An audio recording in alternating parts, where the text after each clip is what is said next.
നേർവീതി പ്രഭാഷണ പരമ്പരയിലേക്ക് ഏവർക്കും സ്വാഗതം. സുവിശേഷകൻ കുഞ്ഞുമോൻ തോട്ടപ്പള്ളി ഇപ്പോൾ നിങ്ങളുമായി ദൈവവചനം പങ്കുവയ്ക്കുന്നു. ശ്രദ്ധിച്ചാലും.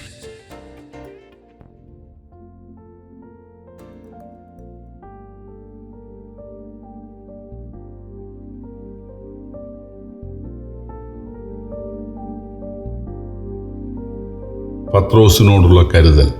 ദൈവനാമത്തിന് മഹത്വമുണ്ടാകട്ടെ. ലൂക്കോസിന് സുവിശേഷം 22-ാം അധ്യായം 31-32 വാക്യങ്ങൾ ഞാൻ വായിക്കുന്നത് ശ്രദ്ധിച്ചാലും. ശിമോനെ, ശിമോനെ, സാത്താൻ നിങ്ങളെ ഗോതമ്പ് പോലെ പാറ്റേണ്ടതിന് കൽപ്പന ചോദിച്ചു.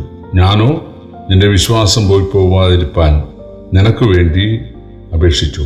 എന്നാൽ നീ ഒരു സമയം തിരിഞ്ഞു വന്ന ശേഷം നിന്റെ സഹോദരന്മാരെ ഉറപ്പിച്ചു കൊള്ളുക.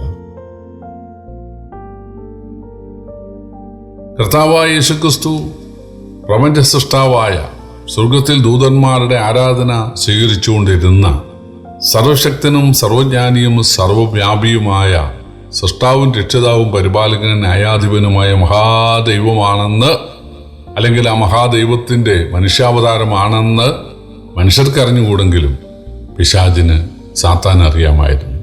കാരണം സാത്താൻ പണ്ട് ദൂതനായിരുന്നു. ആ ദൂതൻ തെറ്റിപ്പോയപ്പോൾ അവൻ സാത്താനായി തീർന്നതാണ്. ദൂതന് മനുഷ്യരെക്കാൾ ജ്ഞാനമുണ്ട്, അതുകൊണ്ട് സാത്താന് മനുഷ്യരെക്കാൾ ജ്ഞാനമുണ്ട്. അതുകൊണ്ട് യേശു ദൈവമാണ് എന്ന് സാത്താൻ അറിയാമായിരുന്നു. അതുകൊണ്ട് സാത്താൻ യേശുവിനെ സമീപിച്ചിട്ട് പറഞ്ഞു, ഈ പത്രോസിനെ ഞാൻ ഗോതമ്പ് പോലെ പാറ്റാൻ പോവുകയാണ്. എന്താണ് അങ്ങനെ പ്രത്യേകിച്ച് പത്രോസിൻ്റെ കാര്യം പറയാൻ കാരണം? സാത്താൻ അറിയാം പത്രോസ് പ്രസംഗിക്കും. യെരുശലേമിൽ 3000 ആളുകൾ സ്നാനപ്പെട്ട് സഭയോട് ചേരാനിടയാകും. പുറജാതിയായ കൊർന്നേലിയോസിന്റെ വീട്ടിൽ പത്രോസ് പ്രസംഗിക്കാൻ പോകും. പുറജാതികൾ സ്നാനപ്പെട്ട് സഭയോട് ചേരാനിടയാകും.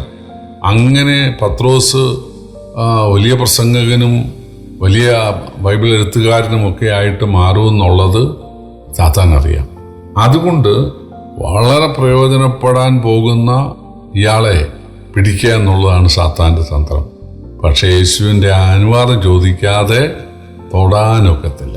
ചില ആളുകൾ പറയുന്നത് വിശ്വാസികൾക്ക് മന്ത്രവാദവും കൂടോത്രവും ഒക്കെ ഫലിക്കും, അവരിൽ ഭൂതം കയറും എന്നൊക്കെയാണ്. പ്രിയപ്പെട്ടവർ, യേശുവിനെ രക്ഷകനായി സ്വീകരിച്ചിരിക്കുന്ന ആളുകളെ കാക്കാൻ ദൈവദൂതന്മാരുണ്ടെന്നാണ് ബൈബിൾ പറയുന്നത്. രണ്ടാമത്, പരിശുദ്ധാത്മാവാൻ ദൈവം വിശ്വാസിയുടെ ഉള്ളിൽ വസിക്കുകയാണ്. അതുകൊണ്ട് അത് ഫലിക്കത്തില്ല. അത് ഫലിക്കുക എന്ന് പറഞ്ഞാൽ, അതായത് ഒരു വിശ്വാസിയോട് വിരോധമുള്ള ഒരാൾ അയാളുടെ സങ്കല്പ ദൈവത്തോട് പ്രാർത്ഥിക്കുകയാണ്. അയാളുടെ ആരാധനാമൂർത്തിയോട് അയാൾ പ്രാർത്ഥിക്കുകയാണ്, ഇവനെ നശിപ്പിക്കണം. തീർച്ചയായിട്ടും ബൈബിൾ പറയുന്നത് നിങ്ങളോടുകൂടെ ഉള്ളവൻ അവരോടുകൂടെ ഉള്ളവനേക്കാൾ വലിയവനാണ് എന്നാണ്. അങ്ങനെ പല വാക്യങ്ങളുണ്ട്.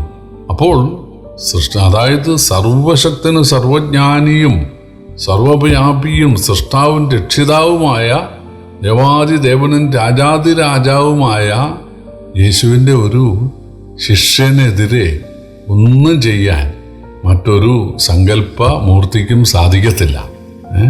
ആ സങ്കല്പമൂർത്തിയോട് പ്രാർത്ഥിക്കുന്നു, ഇവനെ നശിപ്പിക്കണം, ഇവനെ ഇല്ലാതെയാക്കണം എന്ന് പറഞ്ഞാൽ ഒരിക്കലും കർത്താവ് സമ്മതിക്കത്തില്ല.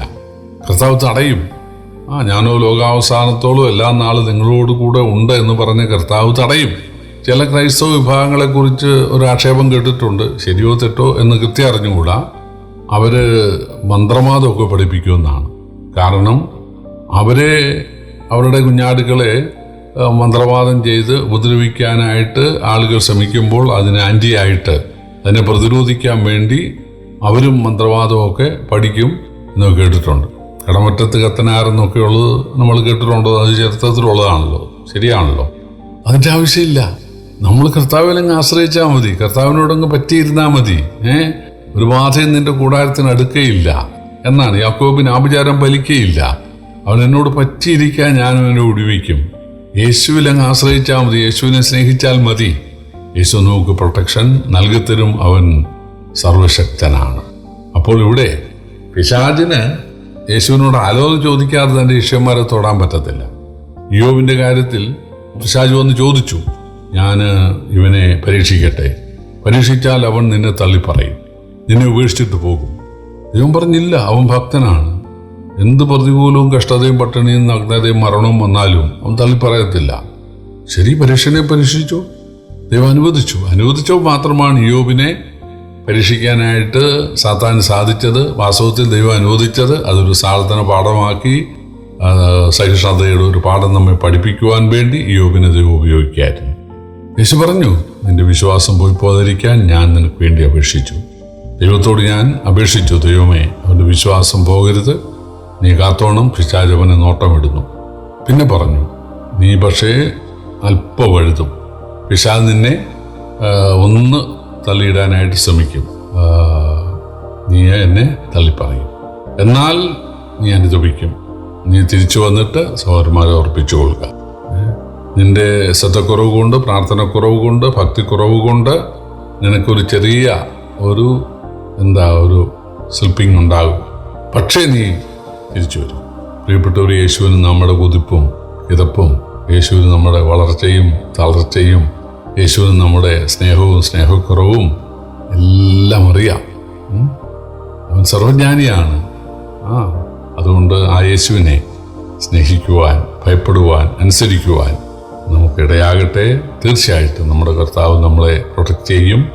നമ്മുടെ ഭാഗത്തൊരു വീഴ്ച സംഭവിച്ചാൽ ഉപേക്ഷിക്കത്തില്ല. ചതഞ്ഞോടെ ഓടിക്കാത്ത കർത്താവ് നമ്മളെ വീണ്ടും ശുദ്ധീകരിക്കും, ശക്തിപ്പെടുത്തും, നമ്മളെ പ്രയോജനപ്പെടുത്തും. കർത്താവിൻ്റെ വലിയ നാമം വാഴ്ത്തപ്പെടുമാറാകട്ടെ.